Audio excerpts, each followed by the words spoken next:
वहीं कोरोना के Omicron variant को लेकर पद्मश्री डॉक्टर सुशीला कटारिया ने कहा कि ओमिक्रॉन को लेकर कई तरह की अफवाहें चल रही हैं। ओमिक्रॉन वेरिएंट को मौजूदा वक्त में जानकारी का अभाव है। समय के साथ पता चलेगा कि वायरस कमजोर हुआ या स्ट्रांग। 2 सप्ताह पहले ही ओमिक्रॉन वेरिएंट के बारे में जानकारी सामने आई है। 2 हफ्ते में 12 संक्रमण से जूझते देशों में बड़ों और बच्चों में संक्रमण की संख्या बढ़ी है। कोरोना की पहली और दूसरी लहर के बाद अब कोरोना का नया वेरिएंट जहां दुनिया को दहशत ज़दा कर रहा है, तो वहीं भारत ने भी इसको लेकर तमाम तरह की तैयारियां शुरू कर दी गई हैं। इस मामले पर हमारे साथ बातचीत करने के लिए भारत की सुविख्यात डॉक्टर सुशीला कटारिया मौजूद हैं। मैडम, कैसे देखते हैं इस वायरस को, इस वेरिएंट को आप? ये जो ओमिक्रॉन करके जो वेरिएंट अभी डिटेक्ट हुआ है, मैं ये मानती हूँ कि इसमें म्यूटेशंस बहुत ज़्यादा हैं। इसकी रिपोर्टिंग भी हुए अभी बहुत कम समय हुआ है, तो इसके बारे में पूरी जानकारी भी नहीं है। जानकारी का अभाव जब भी होता है वो बहुत सारे र्यूमर्स को ओरिजिन देता है। सो बहुत सारे लोगों में डर है इसको लेके। सो मैं कहूँगी कि हमें कॉशियस रहना चाहिए। Precautions, prepare for the worst but hope for the best.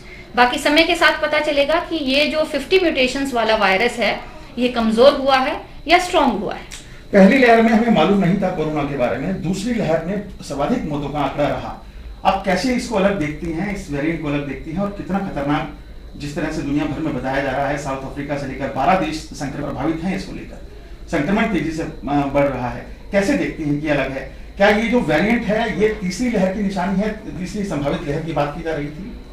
देखिए, इस समय पे मुझे फरवरी माह का याद आ रहा है, जब डेल्टा वेरिएंट नया आया था।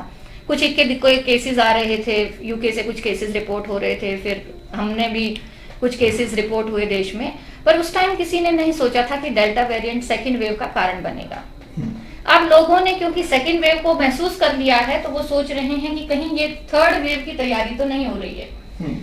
समय के साथ ही ऐसा पता चलेगा। अभी ये मान लेना कि ये थर्ड वेव की तैयारी हो रही है, वो भी गलत होगा, और ये सोच लेना कि नहीं ऐसा कुछ नहीं होगा, वो भी गलत होगा। हम डेफिनेटली वेल प्रिपेयर्ड हैं। हमारे पास दवाइयों की कमी नहीं है, अभी ऑक्सीजन की कमी नहीं है।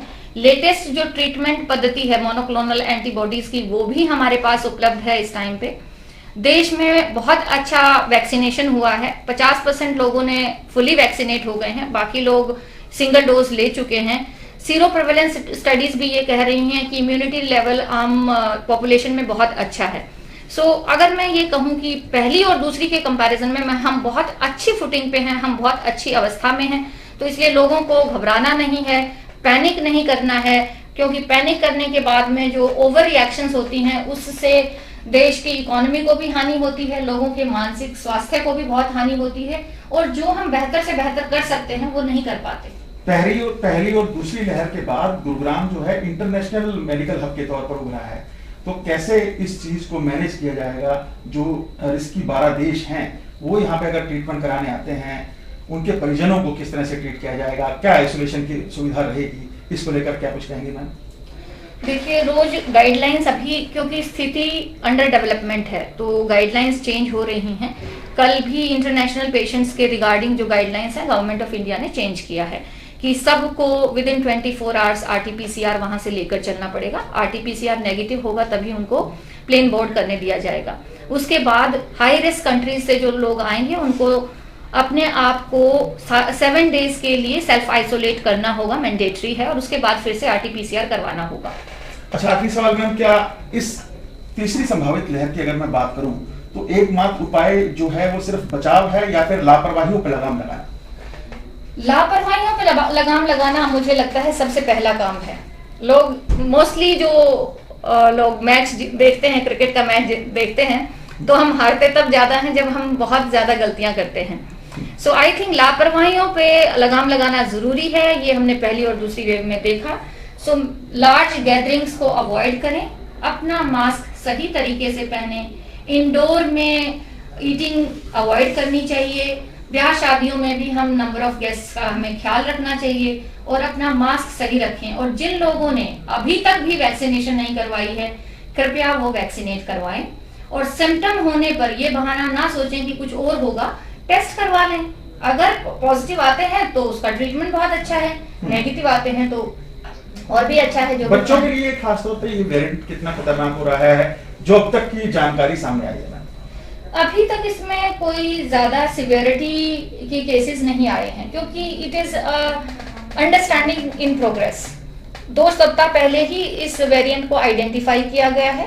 सो अभी तक का ये पता है कि जहां ये वेरिएंट डिटेक्ट हुआ है वहां पर नंबर ऑफ केसेस बढ़े हैं, बच्चों में भी और बड़ों में भी, पर वो ज्यादा सिवियर है ऐसी कंफर्मेशन नहीं है। एक मैं थोड़ा और आपको इसमें बात बताना चाहूंगी कि भाई इतनी म्यूटेशंस कैसे डिटेक्ट हो जाती हैं किसी भी वायरस में। सो वायरस का स्वभाव होता है मल्टीप्लाई करना, और जब वो मल्टीप्लाई करते हैं तो हम कहते हैं एरर इन कॉपिंग, कि वो exactly same to same copy नहीं होता, तो उसमें म्यूटेशंस हो जाती हैं। अब जिस भी एनवायरनमेंट में उसको रेप्लिकेट करने का ज्यादा टाइम मिलेगा, जैसे इम्यून कॉम्प्रोमाइज लोग हैं, HIV पेशेंट्स हैं, या कीमोथेरेपी पेशेंट्स हैं, या स्टीरॉइड्स पे जो पेशेंट्स हैं, उनमें मल्टीप्लिकेशन हमने देखा ज्यादा होती है, ज्यादा लंबे समय तक होती है। या वो कम्युनिटीज जो वैक्सीनेटेड नहीं है, उसमें भी वायरस को ज्यादा लोगों पे जंप करने का, ज्यादा लोगों में इन्फेक्शन फैलाने का मौका मिलता है, और जो वायरस है वो स्प्रेड भी करता है। सो जब तक वायरस को हम स्प्रेड करने का मौका देंगे, म्यूटेशंस ये नहीं तो कोई आती ही रहेगी। सो इसलिए हम अपना कोविड अप्रोप्रिएट बिहेवियर सही रखें, अपनी वैक्सीनेशन करवाएं, और जैसे ही बीमारी का शक हो अपने आप को आइसोलेट करें, टेस्ट करें और ट्रीट करें। शुक्रिया मैम। तो लापरवाहियों पर लगाम जरूर लगानी होगी। शादियों का सीजन है, शादियों के सीजन में खासतौर पर देखा जाता है कि भीड़ भाड़ ज्यादा होती है। तो अब कहीं ना कहीं जिस तरह से वेरिएंट सामने आया है, हालांकि इसको जांचा जा रहा है, इसके बिहेवियर के बारे में पता लगाया जा रहा है, लेकिन फिर भी कहीं ना कहीं हमें सतर्कता बरतने की ज्यादा जरूरत है। कैमरामैन जितेंद्र शर्मा के साथ नीरज वशिष्ठ, गुरुग्राम, जनता टीवी।